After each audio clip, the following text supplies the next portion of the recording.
Welcome to this explainer. Today, we're tearing down the dangerous facade of middle-aged financial success. For a lot of men in their 40s and 50s, hitting peak income actually masks a pretty terrifying reality. I mean, sure, it looks like success, right? It feels like the ultimate reward for 25 years of grinding. But underneath all that, this is literally the most dangerous financial window of your entire life. Let's kick things off with a genuinely jarring statistic. Despite owning nice homes, taking those annual vacations, and landing great leadership roles at work, the average 50-year-old man has less than $3,000 saved for retirement. Think about that for a second. $3,000, when in reality, he needs well over $100,000 just to hit a baseline level of security, just to avoid pure panic. You might be earning more money right now than you ever have before, but you know what? You're quietly stepping right into a trap. So here is our roadmap for today's explainer. First, the golden anchor trap. Second, the fixed obligation illusion. Third, timing and the triple hit. Fourth, the silent approval tax. And finally, number 5, how to cut the anchor. Let's dive right in. All right, number 1. The golden anchor trap markers of success. This is a foundational concept, and it's absolutely going to change how you view your own achievements. Picture a massive ship anchor, but instead of iron, it's made entirely of solid gold. It's shiny, it's super impressive, and it honestly looks like the perfect reward for decades of hard work. Well, this is your oversized mortgage. It's your leased luxury truck, your country club membership, or maybe that beautiful lake house. But here is the absolutely crucial point. When the tide comes in, and by tide I mean a sudden job loss, an unexpected illness, or a massive market crash, that golden anchor, it doesn't protect you. Instead, it nails itself straight to the ocean floor while the water keeps rising. It pulls you under faster than literally anything else. Moving on to number 2, the fixed obligation illusion, the illusion of wealth. Right around age 45, a lot of men go through this incredibly expensive mental transition. Basically, they shift from aggressively building wealth to just desperately protecting the appearance of it. Let's look at a quick case study here. Check out Richard's monthly cash flow. He's 50 years old, a sales director, and he's pulling in a gross salary of $12,000 a month. After taxes, he takes home about $8,500. Not bad, right? But then look at his fixed obligations. He's got a $2,800 mortgage, a $450 truck lease, $3,000 going to his kids' private school, plus a boat, plus a club membership. It all adds up to $9,000. Richard is literally spending more than his actual take-home pay on totally reasonable fixed obligations, and that's before he's even bought a single gallon of milk. Basically, he spent 20 years just passing that simple test of, hey, can I afford this monthly payment, without ever stopping to add up the total weight of all those payments combined. So what does it actually cost to keep saying yes to all those individual smaller obligations? Well, if Richard, instead of locking himself into just one more fixed commitment, had invested, say, $800 a month at a 7% return starting at age 40, he'd have nearly $500,000 by age 65, $470,000 to be exact. That right there is the massive, totally invisible cost of a reasonable yes you said 15 years ago and just never bothered to question again. You know, your salary might have doubled over the years, but your net worth has stayed exactly the same. Which brings us to number 3, timing and the triple hit. Timing is everything.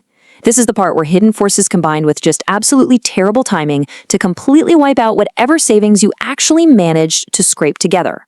There's this massive, and I mean wildly ignored danger out there called the sequence of returns risk.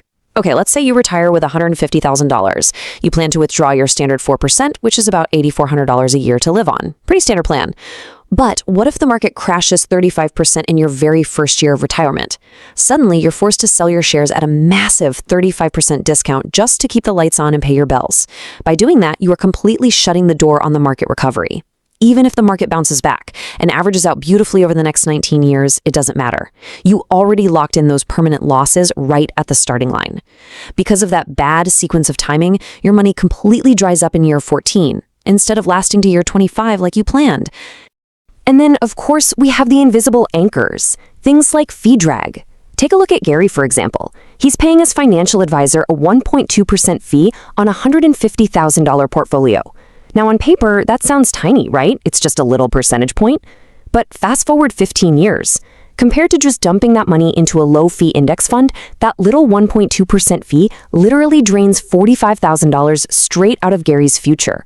And to make matters worse, his advisor actively ignores tax-saving strategies, like Roth conversions, just to protect their own fee structure. It's essentially a silent leak in your boat, and you are literally paying the guy who's drilling the hole. Now let's stack on what I call the triple hit. These are three major life events that your typical financial plan almost never models happening at the same time. Yet they strike men over 45 all the time. First up, aging parents. Things like memory care or assisted living, that can easily cost you anywhere from $4,000 to $8,000 a month, out of pocket, indefinitely. Second, launching your adult children. A decent college degree today costs what, $200,000 to $350,000? That completely drains your cash flow or taps out your home equity. And third, gray divorce. Divorcing after 50 means you're splitting a lifetime of accumulated assets, which results in a documented 70% loss in net worth. Normal financial plans just don't calculate all three of these things happening at once. And when they do, it instantly turns that confident, I'll figure it out mentality into a completely terrifying, I don't know if I can ever afford to retire reality. All right, number 4, the silent approval tax. Cost of status. Look, by age 45, you've built a real professional identity, but carrying that social weight, it is incredibly expensive to maintain, especially when we find ourselves spending an absolute fortune just to impress people we don't even really like. So the crucial takeaway here is understanding the compound cost of maintaining a prestige footprint. Buying things simply to signal your status to everyone else. Look at this side-by-side comparison of two 52-year-old guys, Paul and Mark. Both of them earn exactly $14,000 a month. Now, Paul, he went out and bought approval. He got the house in the right neighborhood, the brand new car, the private school tuition. He even tapped into a home equity line of credit just to fund the gap in his lifestyle. Because of all that, his liquid net worth, meaning the actual cash he can use to replace his salary, is sitting at a measly $25,000. Mark, on the other hand, chose deliberate living. He bought slightly used cars in cash, he lived in a perfectly fine but not overly extravagant area, and he aggressively maxed out his index funds. His liquid net worth? $200,000. They had the exact same salary over the exact same decade, but Paul bought approval while Mark bought financial options. Let's actually visualize how this builds over a 15-year period for two guys who both earn $10,000 a month. So Adam's fixed monthly spending is totally locked in at $6,500. Brian's fixed spend is significantly lower, just $3,000. After 15 years, assuming a standard 7% return for both of them, Adam ends up with maybe $40,000 saved up. He's practically forced to keep working until he's 68. Brian, however, accumulates a massive $750,000. That nest egg allows him to safely withdraw $30,000 a year at age 65 without breaking a sweat. The crazy part? The deciding variable here wasn't getting lucky with market returns, and it wasn't inflation. The only difference was their fixed spending level. Okay, number 5, how to cut the anchor, escape the traps. We've spent enough time looking at the grim reality of all this, so let's shift gears and talk about empowering direct action that you can take right now, today. I want you to literally do these 3 things this week. Not next month, but this week. First, calculate your fixed spending floor. Just open up your banking app and add up every single recurring obligation you have. If that final number is more than 60% of your take-home pay, listen to me. You do not have a budget problem. You have a structural problem. And the only way you fix that is by cutting a golden anchor. Second, you need to stress test your retirement plan. Stop assuming the market is just going to be a straight, happy line upward. Model what actually happens if the market drops 30% in your very first year of retirement. And third, do a complete audit of every single fee in your financial life. If your total investment fees are sitting anywhere over 0.3%, you are absolutely paying too much. It is quietly draining tens of thousands of dollars right out of your future. Honestly, the mindset you need to escape all of these traps really just boils down to one simple truth. Lazy investing has built way more wealth than smart investing. Escaping this mess doesn't require you to be some Wall Street genius. It just requires you to brutally cut those bloated fixed obligations, dump your money into boring, low-fee index funds, and then just step back and let compound interest do its thing without interrupting it. Sure, it might not make you sound like the smartest guy at a fancy dinner party, but it is exactly what actually works in the real world. So I'm going to leave you with a bit of a provocative challenge today. I want you to look really closely at your life right now. Which golden anchor are you going to cut before the tide comes in?